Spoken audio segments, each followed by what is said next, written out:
Welcome back again in M W کی دنیا۔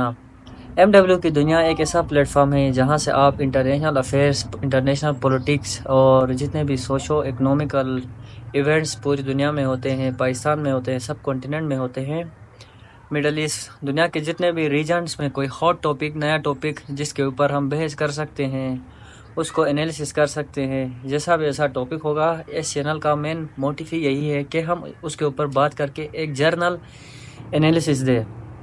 تو آج میں جس چیز کے اوپر بات کر رہا ہوں، یہ آج دنیا میں تقریباً 2 ہفتوں سے زیادہ ہے، پوری دنیا اس کے لپیٹ میں آ چکی ہے، اور وہ ہے ایران اسرائیل کانفلکٹ۔ ہم وار تو اس کو نہیں کہہ سکتے ہیں، کیونکہ ایک پروپر وار ہونے کے لیے کنٹری آگے میڈیا پہ آ کے پروپر وار، اس کو فل سکیل بھی کہتے ہیں، فل فلیش وار بھی کہتے ہیں، وہ ابھی تک نہ اسرائیل نے ڈکلیئر کی ہے ایران کے ساتھ، اور نہ ہی ایران نے اسرائیل کے ساتھ۔ تو اس کو ایک ہم ٹینشن کہہ سکتے ہیں، کانفلکٹ کہہ سکتے ہیں۔ تو اسی کے اوپر آج بات ہوگی۔ آلریڈی میرے اس کے اوپر 3 ولاگس ہیں اور 2 سے زیادہ میں نے اوور لیپس ویڈیوز بھی اس کے اوپر بنائی ہے۔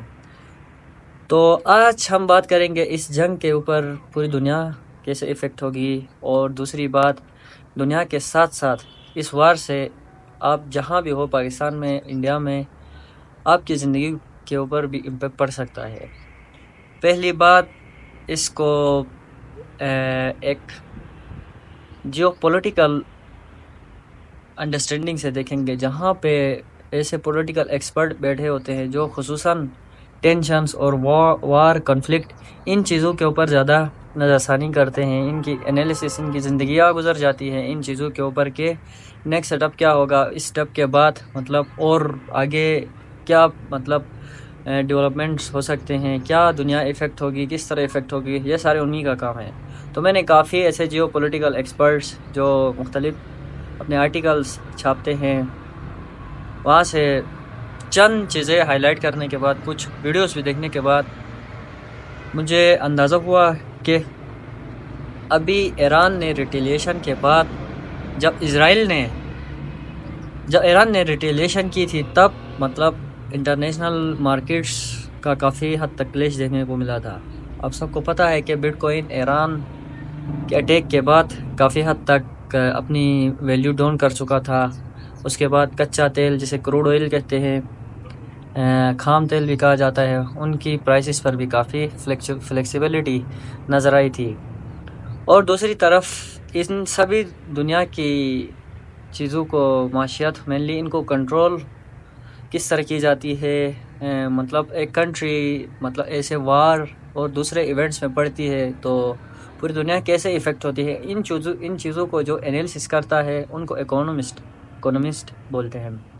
تو میں نے چند اکونومسٹ ایسے تھے جنہوں نے اپنے آرٹیکلس، اپنے تجزیوں میں کچھ ایسی باتیں بھی پیش کی تھی کہ اگر دوبارہ اسرائیل اٹیک کرے گا تو اس سے دنیا کا ہر بچہ امپیکٹ ہو سکتا ہے۔ وہاں پہ اتنی مین جو بات تھی وہ سمپل ریٹیلیشن کی نہیں تھی، وہاں پہ ایک پاورفل ریٹیلیشن کی بات تھی کہ اسرائیل ایک پاورفل جواب دے گا ایران کو، تب پوری دنیا افیکٹ ہو سکتی ہے، ادروائز نہیں ہو سکتی کہ اب اسرائیل دھمکی دے گی اور جواب میں کچھ نہیں کرے گی، پھر جا کے 1 مہینے کے بعد 1-2 راکٹ چھوڑے گی، تو اس سے کچھ افیکٹ نہیں ہونے والا۔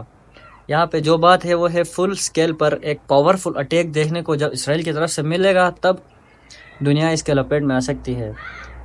تو جب ایران کی طرف سے اٹیک ہوا، ایران نے ڈرونز بھیجے جو 3-4-5، کسی نے تو 8 گھنٹے بھی لگا کے ڈرون اسرائیل تک پہنچا، اور اسرائیل بیٹھے انتظار کر رہا تھا۔ اب ان کو ڈیٹیکٹ کر کے مار گرانا اسرائیل جیسی پاورفل نیشن کے لیے اتنا مشکل نہیں ہوتا ہے۔ اس وجہ سے تمام جو بھی جو پولیٹیکل ایکسپرٹ ہے، اکونومسٹ ہے، ان کی رائے میں اس سے اتنا زیادہ افیکٹ ہونے والی نہیں تھی دنیا۔ لیکن اب جب اسرائیل اٹیک کرے گی تب وہ کیسے ویپنس یوز کرے گی؟ اگر وہ پاورفل فائٹر جیٹس یوز کرے گی، اس کے بعد جو ان کے پاس پڑے ہوئے F-13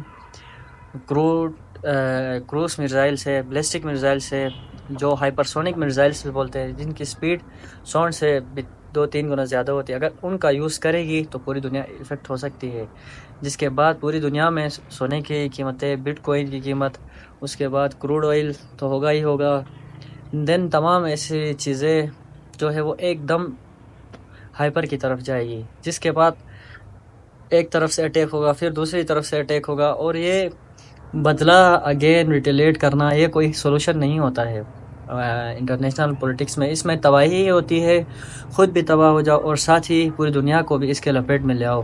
اب اسرائیل اور ایران جیسے دو بڑے پاورز ٹکرائیں گے تو بلوکس تو بنیں گے، بلوکس بننے کے بعد سینکشنز لگیں گے. سینکشنز آلریڈی ہے ایران کے اوپر، لیکن جو ایران کے بلوکس میں آئیں گے ان کے اوپر سینکشنز لگیں گے. تو اس سے بہت زیادہ ورلڈ ٹریڈ جو ہے وہ انفلوئنس ہوگا، ورلڈ پولیٹکس انفلوئنس ہوگی. اور میں نے کہا تھا کہ شروع میں کہا تھا کہ ہر انڈیویجول دنیا کا ایفیکٹ ہوگا.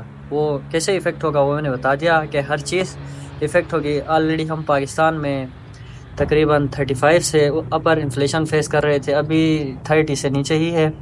تو یہ بھی کوئی معمولی انفلیشن نہیں ہے. کچھ حد تک لوگ تو اس کو ہائپر انفلیشن تک کہہ دیتے ہیں، لیکن ہائپر انفلیشن کچھ اور ہی ہوتا ہے. تو اس طرح اگر ہم آلریڈی اتنے انفلیشن فیس کر رہے ہیں اور ایسے ایونٹس کی وجہ سے کروڈ آئل مہنگا ہوگا، سونا مہنگا ہوگا اور چیزیں مہنگی ہو جائے گی، تو پاکستان جیسے اب مفلوج دیش کے لیے تو ایون اپنے سٹیزنس کو کھانا پینا میسر ہی نہیں کر سکتے ہیں. تو آئی تھنک اس ویڈیو سے کافی کچھ آپ کو پتہ چل چکا ہوگا کہ کیسے جنگ کی وجہ سے مطلب جو ادر کنٹریز ہے وہ افیکٹس ہو سکتی ہے. تو فی الحال کے لیے اجازت، ملتے ہیں نیکسٹ ویڈیو پہ. Thank you for listening.